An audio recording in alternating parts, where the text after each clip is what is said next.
At some point, you're going to have to let go of something you do well to do another thing that you do great. It's the hardest thing you'll ever have to do as an entrepreneur. And that's because it's not easy letting go of something you do well. Hell, it's not easy letting go of anything, period.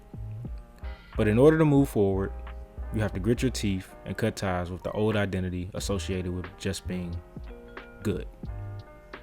And this doesn't always mean that you have to change industries or stop doing one specific thing. It just means you have to focus on the attributes that make you do what you do exceptionally. Because bottom line is people only pay high dollars for things that are exceptional.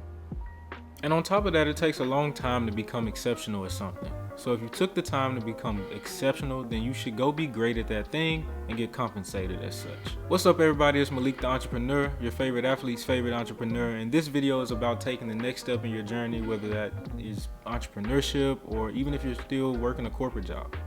The issue with many of us is that we believe we're great at a lot of different things. And to be honest, we really may not be that great. It's going to take a deep look in the mirror and maybe a couple of come to Jesus moments to get over our airheadedness. And I wouldn't even say that it's our fault that we're airheaded like this. I think it's just the nature of the beast when it comes to entrepreneurship. Because a lot of it starts off with you having to do everything. And those actions have to produce a result for you to be successful, so you get some results and then you think you're great at it. But in reality, you're never going to be as good as somebody that does that thing all day, every day, and nothing else. The great news, pun intended, is that you don't have to be great at everything because you're already great at being a creator. So stay in that realm and become more of a creator. It's the most rewarding thing that we do in life. And us as creators have a knack for bringing things together that just flow.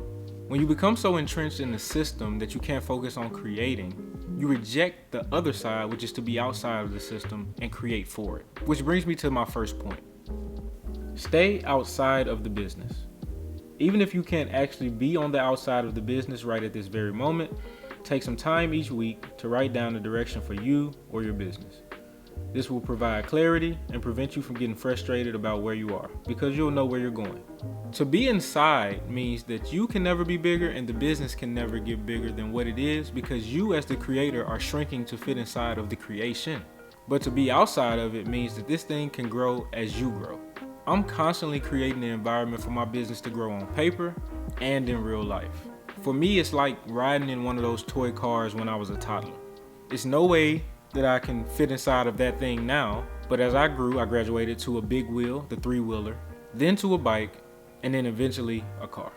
So this environmental shift will happen for you and your business if you focus on building your business. You can't be the seed and water it at the same time. Naturally, you must be the one above ground watering it. Which brings me to my next tip. Find a mentor. You need to be watered as well. But remember, generally, we don't water plants that don't bear fruit. Don't let that go over your head. Now, I'm not telling you to go out and pay $200 a month for a mentorship program. I think depending on who the person is, that can be valuable. But more oftentimes than not, that's not going to be enough to get you to be a priority for that person. It's probably going to cost you more than that, or it might not cost you anything at all. But $200 isn't it. So stop. Delete your subscription now. But I do have an alternative strategy, which are books and audiobooks. So essentially through books and listening to audiobooks and reading, I've had over 10 mentors teach me in the last 8 months. So that would be my suggestion to you. Get into audiobooks, get into reading, because all that knowledge is just coming from somebody who's done it. Although they are making money off selling the book, a lot of them didn't need it. They're passing the knowledge on because they feel like it's right to do, or they have some guilt about how they got their money. This is a great way if you don't have people that you feel like in your life can serve as mentors for you at the moment. And when you think about the idea of quality versus quantity in your own life, think about it this way.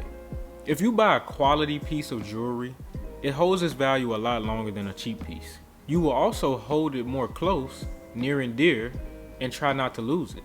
So treat your life the same way. So as a business owner, figure out how you can eat the best food, because food is energy and you need a lot of energy to run a business. And most importantly, assess the quality of your habits because they determine where you actually end up in life, period. You do what you are. So if quantity is paying you and you're good at that, then keep going. Kudos to you. It works for some people. But to those of us that are better at something else, I suggest we focus on quality first. Because quality is like bulletproof glass. It protects you, it's hard to crack or get blemishes, and it lasts a hell of a lot longer.